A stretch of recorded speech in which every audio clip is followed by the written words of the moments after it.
Marami daw nagsasabi na marami nang nagawa si Marcos. Oo nga, yung nagawa ni Marcos hindi nagawa ni Duterte, guys. Sa totoo lang. Kaya si Marcos lang ang malakas, hindi si Duterte. So yung nagko-comment dito, 2% lang yung mga bangag. Yung 10%, they are with me, Duterte. Pero sa hindi pa nag-start yung election, guys, kina-campaign ko si Isko Moreno kasi marami siyang nagawa. Sa totoo lang. Pero itong ginagawa ni Marcos, tingnan ninyo kung ano yung ginagawa. Ayan, namimigay, nag-humanitarian sa isang community o sa isang barangay. Hindi yan nagawa ni Duterte. Kasi during that time na namimigay ng ayuda si Duterte, yung inutusan niya yung mga local government.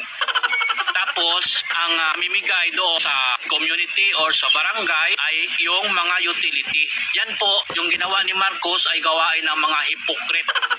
Gawain ng mga nagpapasikat, gawain ng mga pulpol, gawain ng mga trapo. Wala pong president na ganon ang ginagawa. Napaka-hypocrite naman, namimigay. Ano ba yan? Pakitang tao? Pakitang gilas?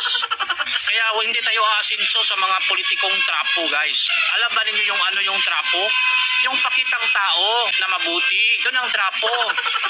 Pero wala namang kabutihan sa totoo lang kasi ramdam na ramdam sa mga Pilipino ang pagbabago sa panahon ni Duterte at sa panahon ni Isko Moreno. At ngayon, ramdam na ramdam sa mga Pilipino ang paghihirap. Ngayon, ano yung nagawa ni Marcos? Yung mga binigay sa mga opisyal sa ating mga local government na over 100 billion pesos na mga project, na mga program. Ito daw para sa mga mahihirap, para sa mga farmers, para sa mga lahat-lahat. Pero ang tanong, naramdaman ba ninyo? Naramdaman ba ninyo ang magandang pamumuhay ngayon? Sa sobrang mahal na mga bilihin, presyo nga lang ng bigas hindi kayang i-decrease.